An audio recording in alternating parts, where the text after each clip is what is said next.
Senior Congress నాయకులైన Naganna గారికి, మీ అందరి మనందరి ప్రియతమ నాయకులు,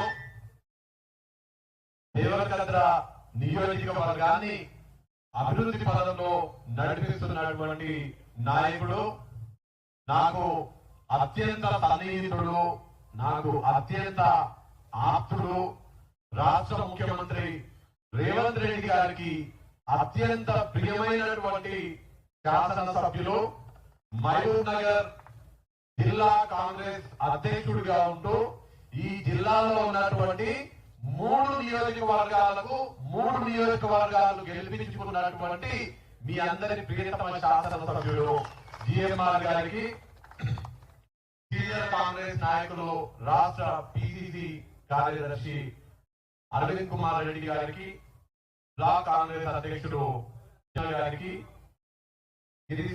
గోపీస్వామి గారికి, ఇక్కడ ఉన్నటువంటి మదనాపురం మండల కాంగ్రెస్ పార్టీ నాయకులకు, వివిధ మండలాల నుంచి విచ్చేసినటువంటి కాంగ్రెస్ పార్టీ నాయకులకు, కాంగ్రెస్ పార్టీ కార్యకర్తలకు, కాంగ్రెస్ అభిమానులకు, మదనాపురం మండల ప్రజలకు, పాత్రికేయ మిత్రులకు, అందరికీ, ఇక్కడ ఉన్న వాళ్ళందరికీ, ప్రతి ఒక్కరికి పేరు పేరున నమస్కారాలు తెలియజేసుకుంటున్నాను.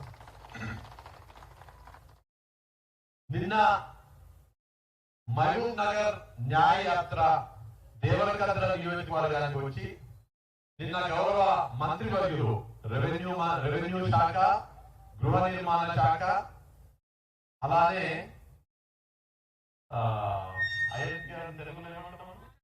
సమాచార శాఖ మంత్రివర్యులైనటువంటి పొంగులేటి శ్రీనివాస్ రెడ్డి గారు ముఖ్య అతిథిగా రావడం జరిగింది. కార్యక్రమం అయిపోయిన తర్వాత కొత్తకోటలో బ్రహ్మాండంగా అక్కడ ఉన్నటువంటి ప్రశాంతత ఇందాక మాట్లాడడం జరిగింది. కొత్తకోట నాయకులు చాలా మంది ఇక్కడికి రావడం జరిగింది. బాబు కనిపిస్తుడు, నరేంద్ర కనిపిస్తుడు, కొత్తకోట నాయకులు అందరూ కూడా గొప్పగా, కృష్ణారెడ్డి కూడా వెంకట ఉండే కొత్తకోట నాయకులు అందరూ కూడా బ్రహ్మాండంగా నిన్న పాదయాత్ర తర్వాత సమావేశం ఏర్పాటు చేసిన తర్వాత రాత్రి తిమ్మాయిపల్లి తండలో జిఎంఆర్ గారి ఆధ్వర్యంలో ఆ తండలోనే బస చేయడం జరిగింది. తర్వాత ఇక్కడికి వచ్చాను. నిన్న సాయంత్రం నుంచి మీ శాసనసభ్యుని నేను గమనిస్తున్నా. ఎప్పుడు చూసినా కార్లో కూర్చుంటాడు కదా, మీటింగ్ పాదయాత్ర అయిపోయినాక కార్లో కూర్చోగానే ఫోన్ తీస్తాడు, ఎస్సీకి ఫోన్ చేస్తాడు. మాకు కోయిల్ సాగర్ నుంచి అదనంగా నీళ్లు కావాలి మా నియోజకవర్గానికి, 1 టీఎంసీ నీళ్లు కావాలంటే ఎస్సీ ఏం మాట్లాడుతున్నారు అర్థం కాదు, కానీ మదన మళ్ళీ మాట్లాడేది కాబట్టి ఆయన ఏం చెప్తుండో అర్థం చేసుకోగలుగుతాం. మాకు 1 టీఎంసీ నీళ్లు కావాలని అడుగుతున్నాడు. ఆయన ఏమో కష్టం ఉంది సార్, నీళ్లు ఇబ్బంది ఉంది, నీళ్లు ఇవ్వడం ఇబ్బంది అంటే ఖచ్చితంగా 1 కావాల్సిందే మాకు అని మళ్ళా అడుగుడు. అసలే కావాలంటే ఇమీడియట్ గా 1 సగం టీఎంసీ కావాలి, తర్వాత ఇంకా సగం అంటే మీకున్నటువంటి శాసనసభ్యుడు ఏ విధంగా మీకోసం మీకు నీళ్లు తెప్పేందుకు తాపత్రయం పడుతుందో నేను 2 రోజుల నుంచి చూస్తున్నా. నిజంగా ఆ పరిస్థితిని చూసి దేవరకద్ర నియోజకవర్గ ప్రజలను నేను అభినందించాలి. ఒక మంచి వ్యక్తిని, పనిచేసే వ్యక్తిని, ప్రజల కోసం పాటుపడే వ్యక్తిని ఎమ్మెల్యే పదవి అంటే అదొక హోదా కాదు, ప్రజలకు సేవ చేసే బాధ్యత అని భావించేటువంటి ఎమ్మెల్యేని మీరు గెలిపించుకున్నందుకు మిమ్మల్ని నిజంగా మనస్ఫూర్తిగా అభినందిస్తున్నాను. గత ఎమ్మెల్యేకి ఇప్పుడు ఎమ్మెల్యేకి తేడా ఎట్లుందో, గతంలో ఏం మారేది ఈ నియోజకవర్గంలో, ఇసుక తరలిపోయేది, నల్లమట్టి తరలిపోయేది, అవునా? ఇప్పుడు ఏం పారవేయడానికి ప్రయత్నం చేస్తుడు, మీకోసం సాగునీటిని తాగునీటిని పారవేయడానికి ప్రయత్నం చేస్తుడు. గత ఎమ్మెల్యే దృష్టిలో ఏడ ఇసుక దోసుకోవాలి, ఏడ నల్లమట్టి దోసుకోవాలి, ఎట్లా కోట్లు గడించాలి, నాకు దగ్గర ఉన్న వాళ్ళకి ఎట్లా కాంట్రాక్ట్ ఇప్పించుకోవాలి, ఆ కాంట్రాక్ట్ నుంచి వచ్చే కమిషన్ ఎట్లా మిగాలి, ఆ మిగిలినటువంటి కమిషన్లని మళ్ళీ ఓట్లు కొని మళ్ళీ ఎట్లా ఎమ్మెల్యే కావాలని ఆలోచన చేసే ఎమ్మెల్యే గతంలో ఉండేటోడు. ఇప్పుడు ఎట్లాంటి ఎమ్మెల్యే ఉన్నాడు, మీకు సాగునీరు ఎట్లా తేవాలి, మీకు తాగునీరు ఎట్లా తేవాలి, రోడ్లు ఎట్లా వేయాలి, దేవరకద్రకు 100 పడగల హాస్పిటల్ ఎట్లా తేవాలి, ఈ ప్రాంతానికి మంచి ఏది విద్యా సంస్థలను ఎట్లా తీసుకురావాలి, డిగ్రీ కాలేజ్ ఎట్లా తేవాలి, స్కూల్ ఎట్లా తేవాలి, స్కూళ్ళకు అదనపు గదులు ఎట్లా తేవాలి, ఇక్కడ ఉన్నటువంటి మదనాపూర్ కొత్త మండలం ఏర్పాటు అయింది కానీ ఏ కొత్త ఆఫీస్ కూడా ఏర్పాటు కాలేదు. ఆ ఆఫీసులు ఎట్లా ఏర్పాటు కావాలని ఆలోచన చేసే ఎమ్మెల్యే వాళ్ళని గతంలో కాంగ్రెస్ పార్టీ అధికారంలో ఉన్నప్పుడు మన మండలానికి నీళ్లు కానికే సర్వసాగర్, రామన్పాడు ఈ ప్రాజెక్ట్ ఇతర లిఫ్టిగేషన్ ప్రాజెక్టులు తీసుకొస్తే గత 10 సంవత్సరాల వాటిని స్థిరీకరించకపోవడం వల్ల ఇవాళ మనకు ఇబ్బంది అవుతుంది. ఇలా మీ ఎమ్మెల్యే ఏం ఆలోచన చేస్తుందో సర్వసాగర్ నుంచి కేటాయించినటువంటి నీటిని ఎట్లా ఎక్కువ చేసుకోవాలి, ఆ పనులను మరింత నాణ్యతగా ఏ విధంగా చేపట్టాలి, దాని కింద ఉన్న ఆయకట్టుని ఏ విధంగా స్థిరీకరణ చేసుకోవాలని ఆలోచన చేస్తున్నటువంటి ఎమ్మెల్యే సర్వసాగర్ గాని, రామన్పాడు గాని ఇందాక లిఫ్టుల విషయం కూడా మాట్లాడడం జరిగింది. ఆ లిఫ్టులని కూడా పూర్తి చేసి ఈ మదనాపూర్ మండలమే కాదు దేవరకద్ర నియోజకవర్గంలో ఉన్నటువంటి సాగుకు యోగ్యమైనటువంటి ప్రతి ఎకరానికి కృష్ణమ్మ నీళ్లు పాలించడమే లక్ష్యంగా ఇవాళ మీ ఎమ్మెల్యే జిఎంఆర్ గారు పనిచేస్తున్నారు. వారికి అండగా వారు ఏదడిగినా కాదనకుండా చేసేటువంటి మన రాష్ట్ర ముఖ్యమంత్రి, మన పాలమూరు ముద్దు బిడ్డ రేవంత్ రెడ్డి గారు ఇవాళ జిఎంఆర్ కి అండగా ఉన్నారు. మీరందరూ కూడా మన అర్థం అవగానే అదే ఎమ్మెల్యే మా ఎమ్మెల్యే మేము కష్టపడి గెలిపిస్తున్నాం, ఎమ్మెల్యే అంటే జిఎంఆర్ లా ఉండాలని మీరందరూ కూడా గౌరవపడే విధంగా జిఎంఆర్ మీకోసం ఒక సేవకుడుగా పనిచేస్తారని ఈ సందర్భంగా నేను తెలియజేస్తున్నా. ఇందాక నాగన్న మాట్లాడారు 2019 సంవత్సరంలో లోక్సభ ఎన్నికలు జరిగినప్పుడు మీరందరూ కూడా మన ఎట్లయితే జిఎంఆర్ గెలిపే లక్ష్యంగా పనిచేసిండ్రో, నేను ఎంపీ అభ్యర్థిగా 2019లో పోటీ చేసినప్పుడు మదనాపూర్ మండలానికి చెందినటువంటి ప్రతి ఒక్క నాయకుడు, ప్రతి ఒక్క కార్యకర్త కష్టపడి 2019లో పనిచేయడం జరిగింది. ఆ రోజు పార్టీ చాలా క్లిష్టమైనటువంటి పరిస్థితుల్లో ఉండే, అయినా కానీ కాంగ్రెస్ పార్టీ కార్యకర్తలు ఇక్కడ ఉన్నటువంటి మీరందరూ, ఇక్కడ ఉన్నటువంటి నాయకులందరూ కూడా ఏ మాత్రం కూడా జరగకుండా చాలా పట్టుదలతో 2019లో మీరందరూ కష్టపడి పనిచేయడం జరిగింది. ఇవాళ మదనాపూర్ లో మనం పాలమూరు న్యాయ యాత్ర చేపడుతున్నాము.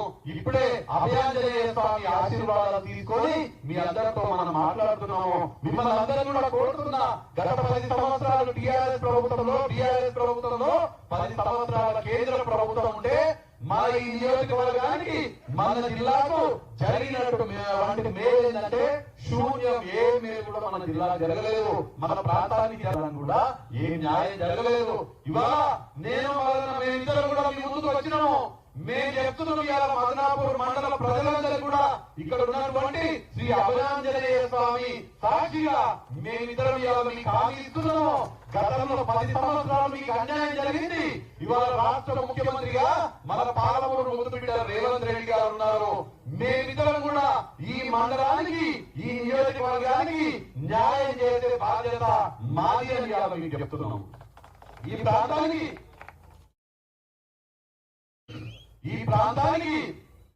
ప్రాంతానికి సాగునీరు తీసుకొచ్చే బాధ్యత మాది. ఎక్కడెక్కడైతే తాగునీటి సమస్య ఉందో తాగునీరు తీసుకొచ్చే బాధ్యత మాది.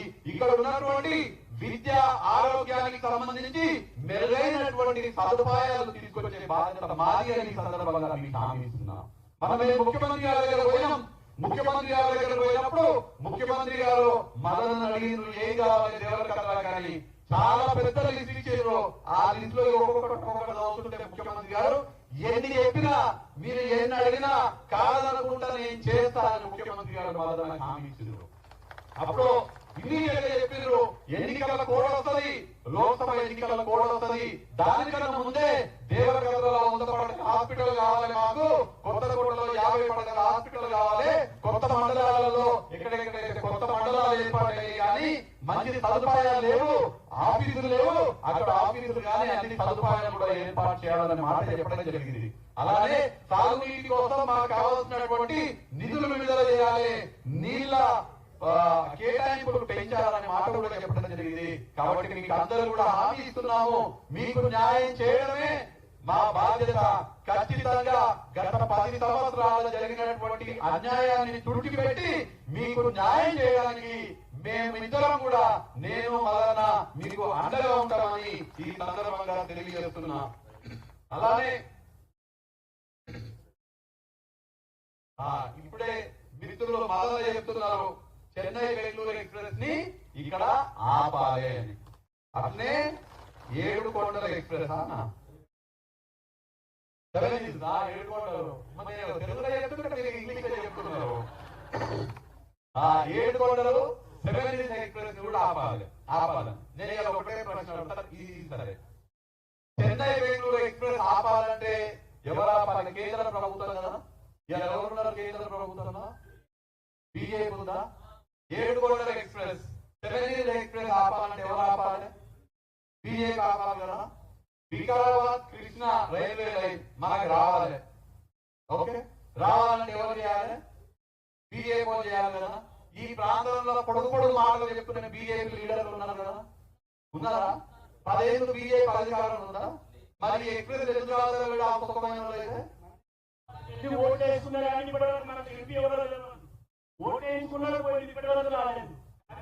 నాగన్న చెప్పింది నింటుడు కదా. నాగన్న మల్లె శ్రీనివాస రెడ్డి దాకా అట్లా చెప్తున్నారు. నేను బీజేపీ వాళ్ళకి అట్లా చెప్తున్నా. బీజేపీ వాళ్ళు నిజంగా సుఖమైన వాళ్ళు ఆగాలి కదా. వాళ్ళకి నిజంగానే కేంద్రంలో వాళ్ళ ప్రభుత్వం ఉంది, మేము ఈ ప్రాంతానికి మద్దతు చేస్తున్నామని చెప్పుకుంటారు. ఈ రైతులను ఆపాలి కదా. వాళ్ళు ఏం చేసుకుంటున్నారు? వాళ్ళ కోసం పెద్ద పెద్ద పదవులు తెచ్చుకుంటున్నారు కానీ మన ప్రాంతానికి ఏం చేస్తలేరు.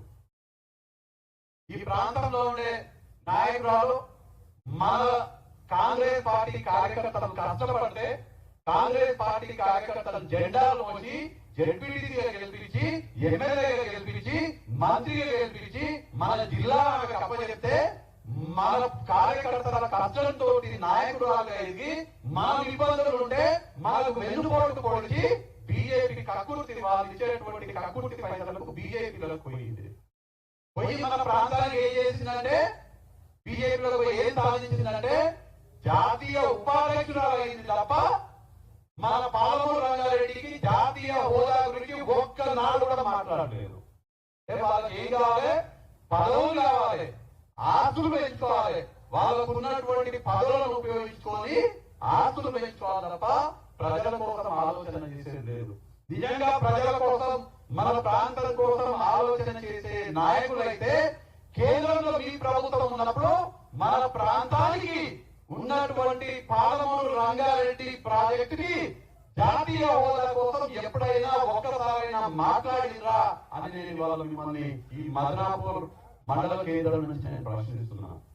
నేను ఇవాళ మీకు హామీ ఇస్తున్నా, రేపు ఎన్నికల్లో కాంగ్రెస్ పార్టీ నన్ను అభ్యర్థిగా ప్రకటించిన తర్వాత మీరందరూ కష్టపడి ఖచ్చితంగా నన్ను పార్లమెంట్ పంపిస్తే ఈ చెన్నై బెంగళూరు ఎక్స్ప్రెస్ మదనాపూర్ ఆగాల్సిందే.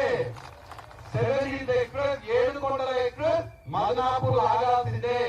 అట్లనే మన జిల్లాకు వికారాబాద్ కృష్ణా రైల్వే లైన్ మన జిల్లాకు రావాల్సిందే అని వాళ్ళ మీకు సందర్భంగా తెలియజేస్తున్నా. మేమిద్దరం కూడా, నేను మదన, మేమిద్దరం